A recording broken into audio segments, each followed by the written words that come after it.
নমস্কার, আমি রাজা। আপনারা দেখছেন আমার ইউটিউব চ্যানেল এক্সপ্লেন রাজা। আমি এখন রয়েছি লেক টাউন ভিআইপি ক্লক টাওয়ারের ঠিক সামনে। আজকে আমি আমার এই ভিডিওতে দেখাবো কলকাতার সবথেকে বড় মা মনসা মন্দির।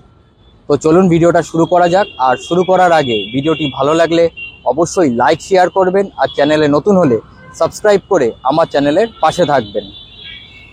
তো এই হলো VIP lake town clock tower মোড়।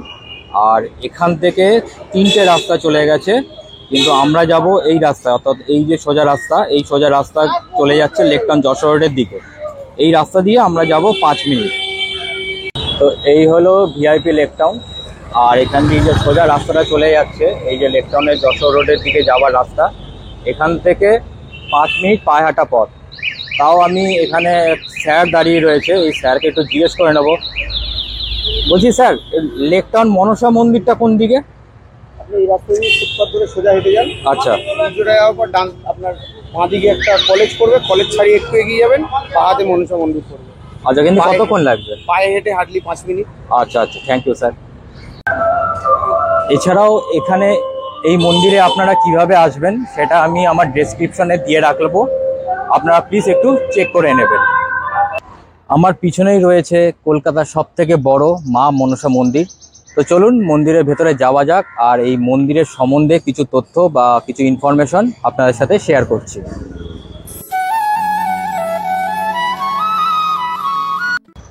তো এই মন্দিরেই গায়ে লেখা আছে, মন্দির ঢোকার একদম সামনে মন্দির কত সালে এখানে তৈরি হয়েছিল এটা লেখা আছে। আর এই মন্দিরের ঠিক পাশে এই রাস্তাই হলো মন্দিরে ঢোকার প্রবেশ পথ। তো চলুন মন্দিরের ভেতরে ঢোকা যাক। তো এই হলো মন্দির ঢোকার প্রবেশ পথ। তো এই হলো, আমরা মন্দিরের ভেতরে ঢুকলাম। আর এই হলো পুরো মন্দির।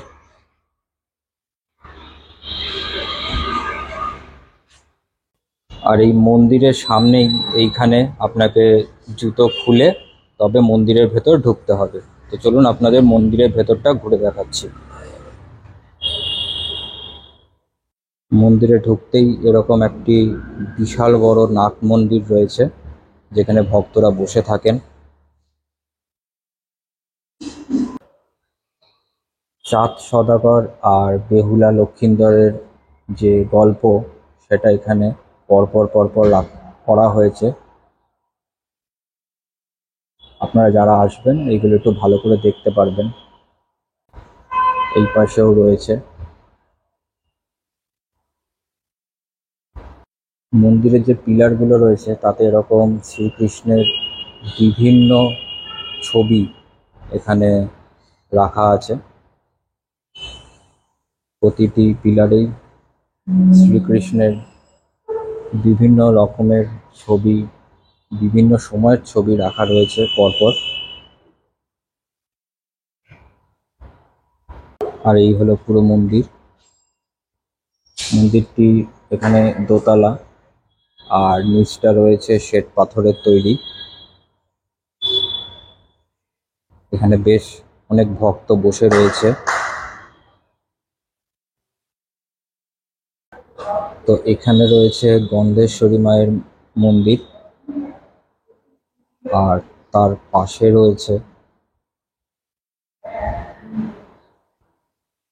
মা মনসা দেবীর মন্দির। মন্দিরটা এত সুন্দর লাগছে, আর ঠাকুরের মূর্তিটা এতটা সুন্দর। আর তার পাশে রয়েছে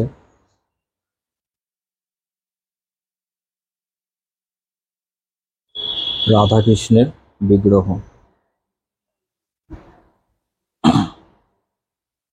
মন্দিরের পাশ থেকে বাইরের দিকেও যাওয়া যায়। আর বাইরের দিকে পরিবেশটা কিছুটা এরকম। এখানে একটি শিবলিঙ্গ রয়েছে, আর এইখানে একটি গাছ রয়েছে। আগে লেক টাউনে এই গাছ প্রচুর দেখা যেত, এখন আর এই গাছ খুব কম দেখা যায়। যতটা সম্ভব এটা হিজল গাছ। আর এখানেও রয়েছে একটি বিগ্রহ।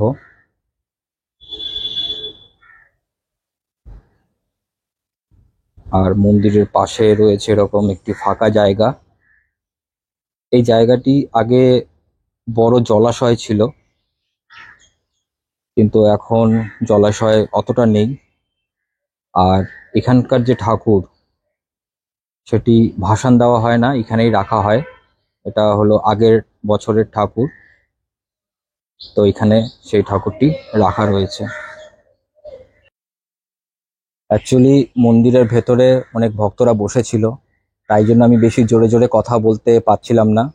আমি যতটা পেরেছি আপনাদের সাথে কথা বলার চেষ্টা করেছি, কিন্তু বেশি জোরে আমি কথা বলতে পারছিলাম না। ভেতরে অনেক ভক্ত বসে আছে, প্লাস একটা মন্দিরের ভেতরেও বেশি জোরে জোরে কথা বলা যাবে না।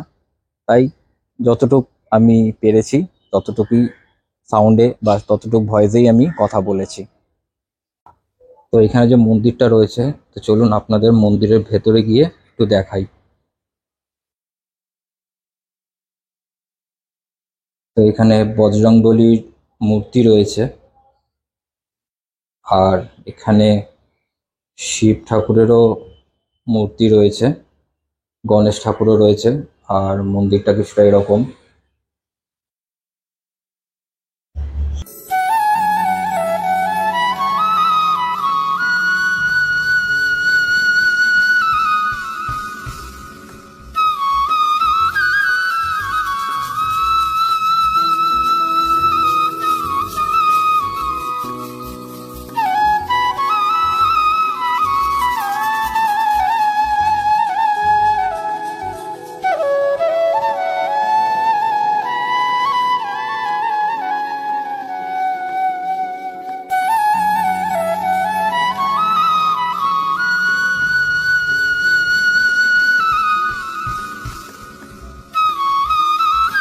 এসে ভোগ প্রসাদের ব্যাপারে যেটা আমি শুনলাম, যে এটা হলো প্রথমত পাবলিক মন্দির নয়, তবুও পাবলিকরা আসেন, এখানে পুজো দেয়।